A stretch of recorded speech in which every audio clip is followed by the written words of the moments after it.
Well, hello, friends, fellow patrons. We had a first day for being the new B, and things were a little hectic yesterday. But I think we're down half a unit in hockey, and we were 1 for 3 on baseball. No biggie though. We'll be back on her because we were hitting quite a bit before that. I have to say, in these playoffs, I really want to make sure you know in for NHL playoffs, unless otherwise, unless do whatever you want. You're the gambler. If you're having fun, you want to throw some big money, go right ahead. I don't care. But if you're looking for investment purposes, light pearls on these playoff games because, as you can see, the pushback on both sides. This different environment is bringing a lot of odd stuff. One team looks like absolutely going to destroy them, and then the next game they look like who is this team? What do they take different players and put them in the same uniform? Like seriously, it's complete opposite. It's hard to really. It's hard. I mean, I do consider myself when it comes to hockey up in the top upper echelon of knowing the game, and this has been a struggle. I've had to watch every game and watch how players have been shooting the puck, trying to get as much angles as possible to see if they're confident and stuff like that. And even then, it's really thrown me for a loop. Dallas coming back and now scoring 5, 6 goals a game. I can assure you, there is no hockey mind out there that saw that coming. None. They were under, I think they were 2.3 or something for the whole regular season, and now they're scoring 5 to 6 goals a game. Incredible. Anyways, so we're back at her again. Joe, this is Joe. This is our second episode since Joe's been here, man. And we're going to be crushing it. I can assure you that. But we're not liking the matchups too much in the ball today, are we, Joe?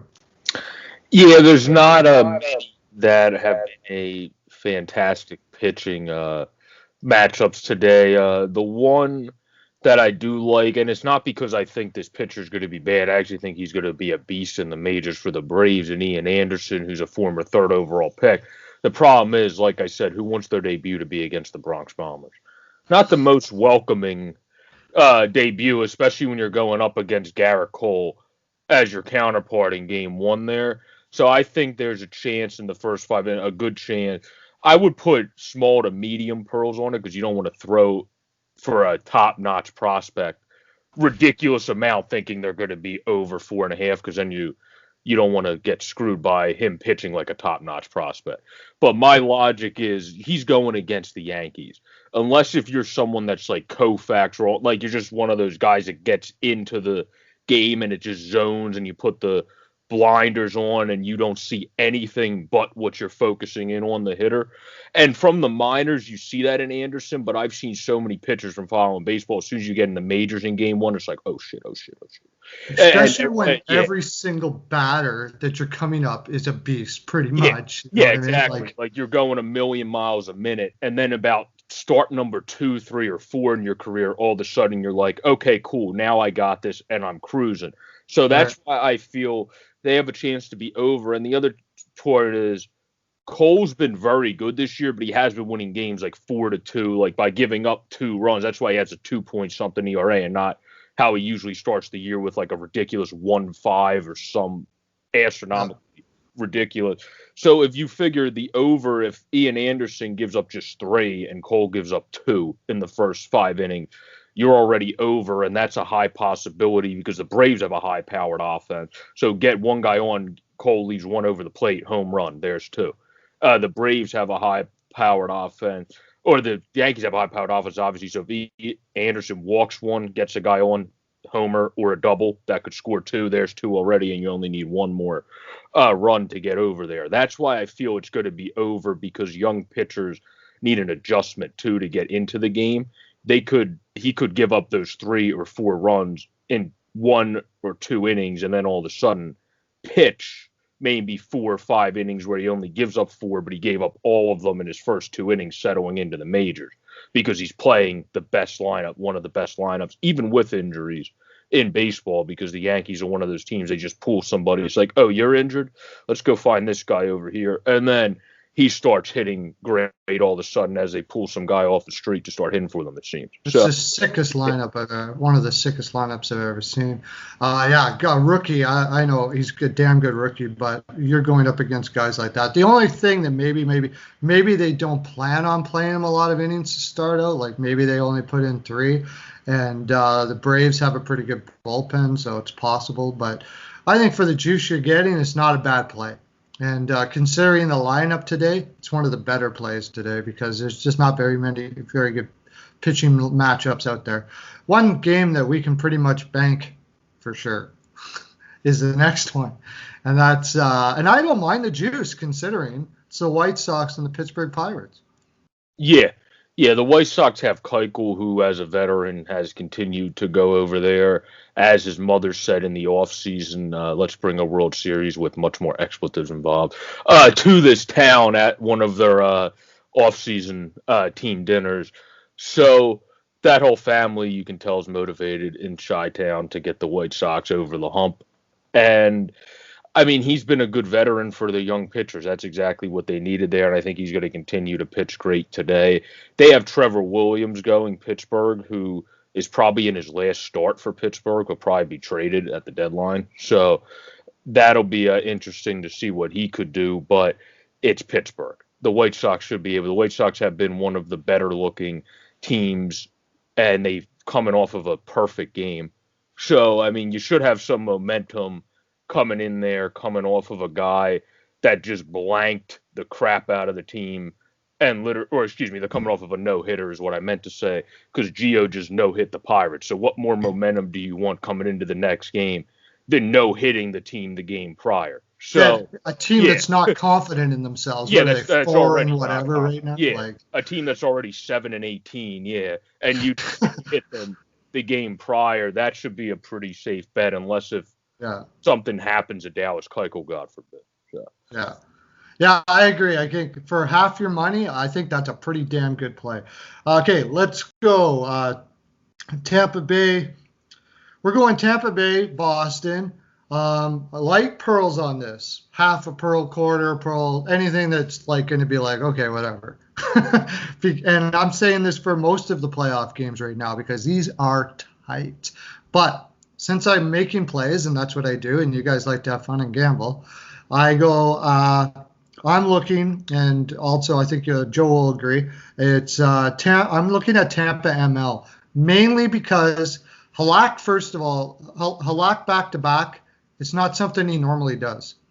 Hasn't done for quite a while, Halak back-to-back, probably since he played for Washington, maybe the Islanders maybe, quite a while. Anyways, since he's had a back-to-back. Vasilevsky, I'm a little more comfortable back-to-back, and I like Tampa Bay in the third last time. I think they gained a lot of momentum going into this game. Now, that being said, Boston's Boston, right? Yeah, but as I said when we were talking this morning before hopping on the video, Tampa, and I was texting my friend about this yesterday, they should have won, like, on paper, looking at those stats, that game shouldn't have been in overtime.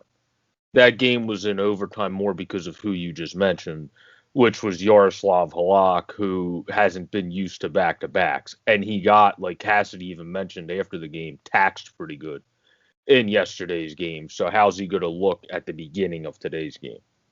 Yeah. And I'm surprised Cassidy would mention that. He might have been putting something out there to give some weakness and like make the Tampa Bay Lightning feel good or something. I don't know why he would say something like that. Is he really going to go to Vlad? If he does, to back up Vlad, I mean, yeah, I'm Tampa Bay all over here. I might even put a freaking PL on it, right? Yeah. No, yeah, that would be an interesting I think that's more a mind game up until puck drop, but again, Halak hasn't gone back-to-back in years. So if you're trying to make a run, you know you're going to need Halak. You might hope your team can pick up your backup for one game because you're going to need Halak for the extended run. So if you run him back-to-back and he gets hurt, then you're really screwed. So yeah, I suppose. I mean, I mean, if that's the case, Tampa Bay can play a run and can run and gun and just drive the score up. If they go with the backup, keep an eye out. We'll send it to you, and if we see it, we'll definitely be looking at an over there as well. Yeah. Islanders versus the Flyers. Um, I'm going to give a slight lean to the Islanders here, but we're more looking at the fact that the Flyers have had trouble scoring. You got Carter Hart, who's just an absolute beast. The Islanders scored a lot more than they usually do last game, and it was still an under. So we're looking at under 5 because the Islanders generally play those kind of games, right? Yeah, the Islanders and the Flyers, especially since coming back, whenever they win, haven't necessarily, other than last game, if they go up by a few, they're going to make sure they limit your chances, and they might not play the sexiest game on TV. So that's why you're probably going to get an under in these games, because if someone jumps out like the Isles did, they're going to supply pressure, but they're going to play a more defensive game if they're up, say one person's up 2-0, 3-0. They're going to try to keep adding, but as we did, it's going to be, let's get the puck up, let's do this stupid around the board stuff and keep it away from them as much as possible. That's how both of these teams tend to play. When they're up, they tend to play more boring, so that's why normally these games are going to be unders. Yeah, especially these two teams. I'd be very surprised if it goes over 5. Even I don't even like playing 5 on unders, but this game is an exception. Final game, and again, this is small pearls for sure. You could put a pearl or two on the Islanders Flyers under, by the way. That's one of the games that I wouldn't mind putting a little higher bet on. This game here in this series was very hard to cap. I don't think anybody saw Dallas come and scoring like they have been. Definitely, I would. I'm so afraid to go on the over here because you just think, is Dallas going to stop? But it almost seems like the over seems like a likely play now because almost every game Dallas plays is over, which in the regular season it was a guaranteed under, just under. If you would have undered the Islanders and Dallas all year last year at $1,000 a game, you probably would have been up about 70G. So and now you're looking at overs, but we weren't looking at the total here. We were looking at the fact that the likelihood of Colorado losing 3 in a row, you just got to figure they're going to be given everything they got, just pride alone. Bednar is a fantastic coach. I think they're going to be riding huge here. The determination from Colorado here is going to be very telling. But we're giving a slight lean to Colorado, like a quarter of a pearl, quarter Colorado ML, right, Joe? Yeah, because I don't see Colorado with the team they are. Of course, they came out and we're up 2-0 and then lost in the one game. So if you come out strong, I would say there would be more of a continuation of that and not, oh, yeah, we came out strong and now all of a sudden we're going to let Dallas score in bunches here and have one of the best unanswered streaks. Where I feel this is going to be the game. At this point, it's funny to say with Colorado, but you wouldn't think you would be saying with Colorado they're going to win the salvage game coming into this series. But right now, as you're down 2-0, winning game 3 would be the salvage game. Then you have to start turning it into your favor if you win game 3 if you want to come back. So it's interesting that Colorado's in this position, but I can't imagine them. They're way too talented of a team. And Francois played good in the regular season. The problem is, it's a throw-off. You have to adjust to it when he's only played 2 games since coming back, and Groovy's been your guy. He looks like he's been getting better and better. Exactly, yeah. They've had 2 games to adjust to it, a few to adjust to it now. I would say this game is the game you should come in your sharpest now since you've had a couple to adjust to that. Yeah, I would agree. I think you could see a big game from Franco here. So, boys and girls, that's what we got for you Patreon members, and Patreon members.